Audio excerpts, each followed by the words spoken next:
സ്വർണ്ണക്കൊള്ളയ്ക്കെതിരെ ബി.ജെ.പിയുടെ രാപകൽ secretariat ഉപരോധം തുടരുകയാണ്. പ്രതിഷേധത്തിനിടെ വാഹനം തടഞ്ഞ പ്രവർത്തകരും ഓട്ടോറിക്ഷ ഡ്രൈവറുമായി വാക്കേറ്റമുണ്ടായി. സമരത്തിൽ നിന്ന് മുൻ സംസ്ഥാന അധ്യക്ഷന്മാരായ വി മുരളീധരനും കെ സുരേന്ദ്രനും വിട്ടുനിന്നു.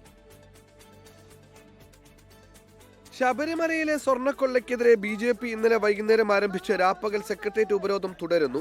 കോരിച്ചൊരിയുന്ന മഴയിലും കനത്ത വെയിലിലും പ്രവർത്തകർ ശരണം വിളിയും മുദ്രാവാക്യങ്ങളുമായി കണ്ടോൺമെന്റ് ഒഴികെയുള്ള 3 ഗേറ്റുകൾക്ക് മുന്നിൽ നിലയുറപ്പിച്ചു.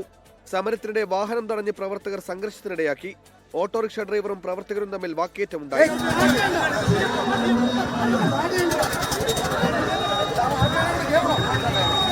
അഴിമതി ചെയ്താൽ അല്പം ഉളുപ്പുണ്ടെങ്കിൽ രാജിവെക്കണമെന്ന് പറഞ്ഞ പിണറായി വിജയൻ മുഖ്യമന്ത്രിയായപ്പോൾ പ്രതിബദ്ധതയും ഉളുപ്പും മറന്നത് രാജീവ് ചന്ദ്രശേഖർ. ബഹുമാനപ്പെട്ട മുഖ്യമന്ത്രി, കൊള്ളയെ കൊള്ളയായിട്ട് ഞങ്ങൾ കാണും, കൊള്ളക്കാരെ ഞങ്ങൾ അന്വേഷിച്ച് ജയിലയക്കും.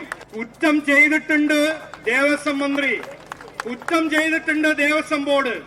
ദേവസ്വം ബോർഡിനെ ഒരു ദല്ലാൽമാരുടെ സംസ്ഥാനമാക്കിയത് നമ്മുടെ ദേവസ്വം മന്ത്രിയാണ്. അതിനിടെ ഉപരോധത്തിൽ നിന്ന് മുൻ സംസ്ഥാന അധ്യക്ഷന്മാരായ വി മുരളീധരനും കെ സുരേന്ദ്രനും വിട്ടുനിന്നത് പാർട്ടിയിലെ ഭിന്നത മറനീക്കി. കഴിഞ്ഞ ദിവസം ചേർന്ന സംസ്ഥാന നേതൃയോഗത്തിലും ഇരു നേതാക്കളും പങ്കെടുത്തിരുന്നില്ല. ചെന്നൈയിലെ പരിപാടിയിലായതിനാലാണ് സെക്രട്ടേറിയറ്റ് വളയലിൽ പങ്കെടുക്കാൻ സാധിക്കാത്തതെന്ന് വി മുരളീധര വൃത്തങ്ങളുടെ വിശദീകരണം. തിരുവനന്തപുരത്തുണ്ടായിരുന്ന കെ സുരേന്ദ്രൻ ഇന്നലെ രാവിലെ മടങ്ങുകയായിരുന്നു. 24 തിരുവനന്തപുരം. ലോകത്തെവിടെയായാലും ഏത് സമയത്തും 24 വാർത്തകളും ഓഗ്മെന്റഡ് റിയാലിറ്റി പാക്കേജുകളും എക്സ്പ്ലെയിനറുകളും വിശദമായി കാണാൻ ഞങ്ങളുടെ യൂട്യൂബ് ചാനൽ നിങ്ങൾക്ക് സബ്സ്ക്രൈബ് ചെയ്യാം.